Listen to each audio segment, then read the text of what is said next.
มายืมมายาว ซื้อคอนไฮเด้อซื้อคอนไฮ皮皮带，哎呀，皮皮带的最高啊！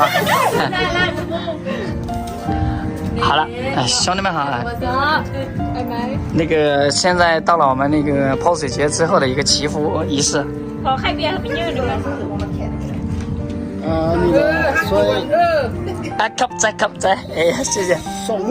这是我的姐夫啊，表姐夫，送鸡，也是村里面的村长，送鸡，天天学我啊，戴个帽子跟那个牛仔一样。送鸡不能送温的。ห้องเพลงมาที่นั่นไม่ละ 不用，快黑吧，快晒吧。好，我也放一点啊，来，我也放一点，我来帮你放，我来帮你了，来，我这里。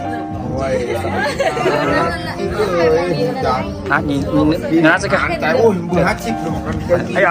还有这个。哦，男的是披这边啊，披左肩啊。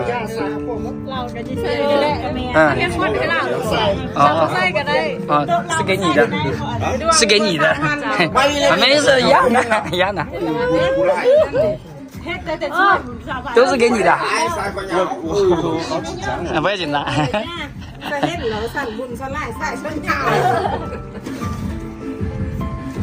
我看一下谁来主持啊？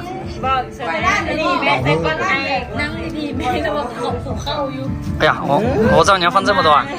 哎呀，แม่ละดีใจสมองเกอร์น่ะฮักพี่ใต้ซื้อข้องมาฝากซื้อ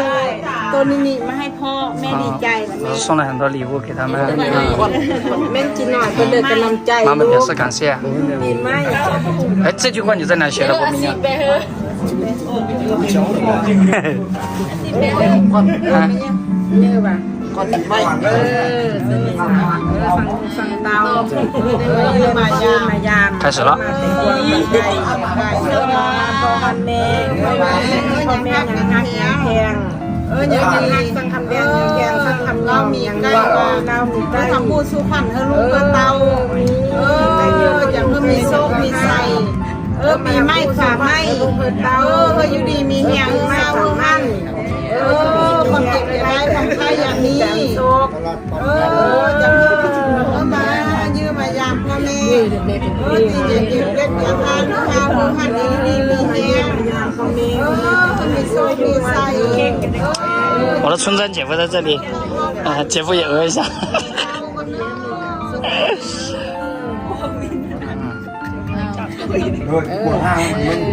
把手放上来。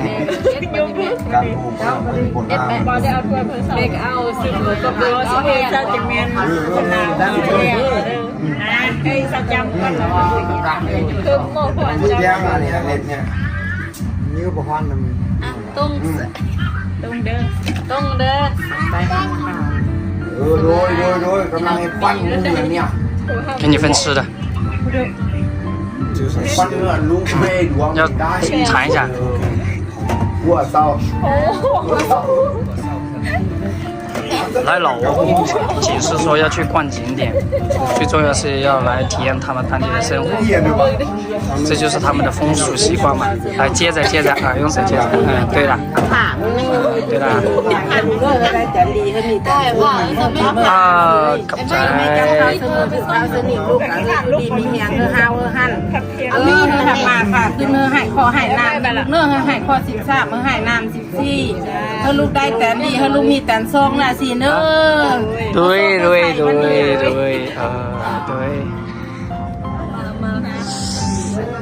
มันร้อนเลยไหม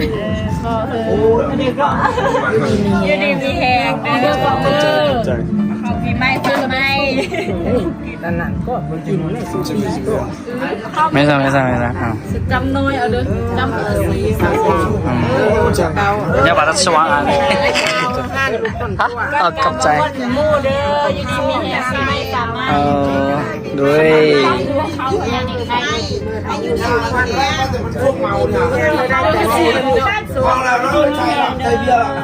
ไป中面麻木。这是老丈人给的，那个是舅舅，我们的舅舅。口仔，哎呀，给我老丈人给我一个鸡腿。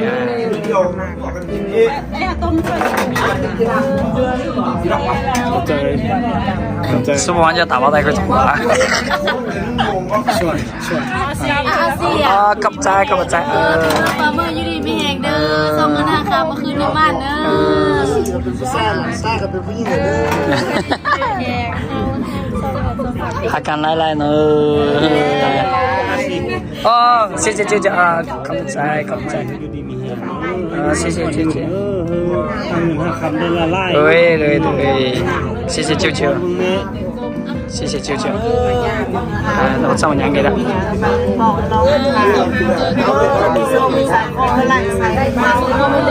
对。皮肤都吃上了，你看它。可以边吃了。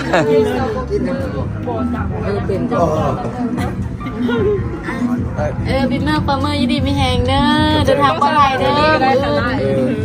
我感觉表姐看你的眼神不对，是不是看了你了？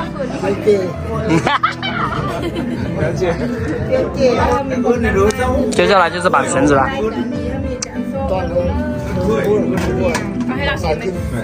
อะไร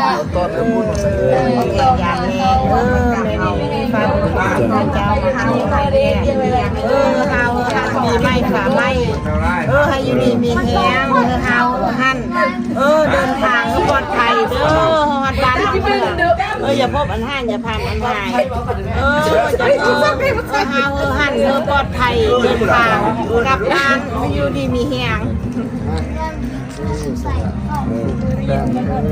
เอามัดจ้ำมัดเส้นหูเจ้า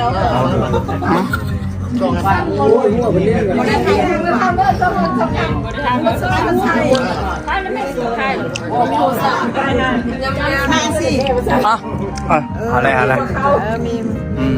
谢谢了丈母娘。มามัดคอแรงแขนเอาเตาอยู่ดีมีแห้งเฮาอาหารอาเดินไปกับปีเก้าปีเมื่อจึงได้แต่นี้ตึกกับบิ๊กจะนอนคาอะไร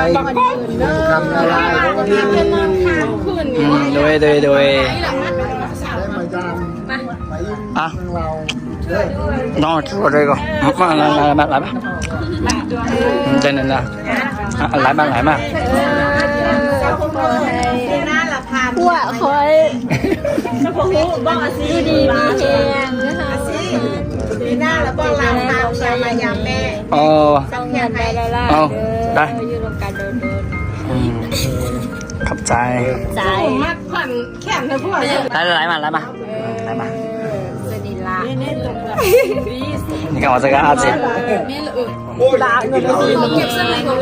เงินละสิละโม太快了啊太快了吧จะกล้อง来ปีใหม่ปลาไหลวัดจับเจวัดไอสาวี来表姐来เขาเมื่อมีแหงนะเจ็บจะได้ผมใครยังมีเขาจะได้ใครมากอย่าเมื่อยนะเขาได้ห่างกันไล่เด้อ对ขอบใจ谢谢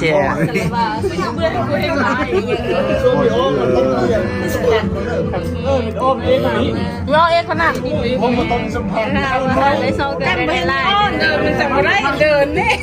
就是多赚钱行大运的意思ไม่ง่ายมาแล้วล่ะแม่ใจ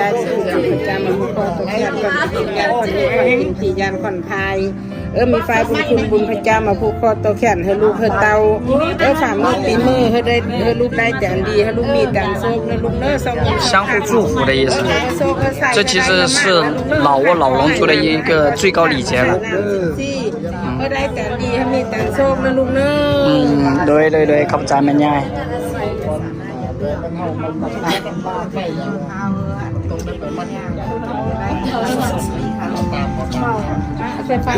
เบอร์ซีมันนี่ได้วันเสาร์ บ้านมาป้ามาแล้วดีใจเลยได้ลูกมาทางนี้ใต้ไปจะเป็นตัวคนกับเจ้าพุ่มมาห่มมาตอมคนลูกคนชั่วหลับห้าวหันจูดีมีแหงลูกเนื้อทำมาขาขึ้นหายคอหายน้ำหายคอ13หายน้ำ14ให้ได้แต่ดีให้มีแต่โซกจูดีมีแหงมีอายุมันคนยืนนะลูกเนื้อบ่อะไรเดี๋ยวนายก็จะนั่งพัน说的太多了ดีเวลาสู้ดีมีไม่ได้这是表姐夫ขอบใจอาเคเอาทีละทีละอาชีเอ้ยเอาเป็นได้เป็นลูกเป็นพ่อเป็นแม่มาข้อมาแค้นเอาน้องเอานุ่งเอาลูกเอาล้านสุขดีปีใหม่เธอได้แต่ดีมีแต่อันสุขอันเจ็บอย่าได้อันใครอย่ามีเธอได้แต่ดีมีแต่อันสุขเด้ออาชีขอบใจ对ขอบใจ这个是采蜂蜜的大队长啊采蜂蜜最厉害的一个ของอื่น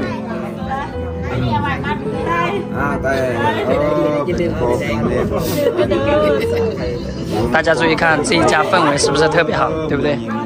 特别的温馨啊อยู่ดีมีแหงครับเก็บอย่าได้ของใครอย่ามีให้ได้แต่ดีมีแต่สุขเด้อหลับมารวยจะยอยิ่งขอบใจแม่等着等着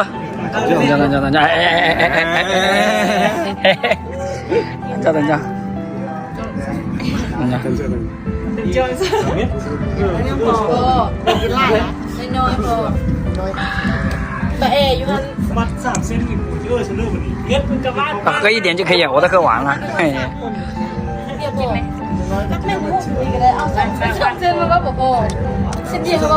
还是必须要捏，不捏的话它不好。对啊，不方便。对。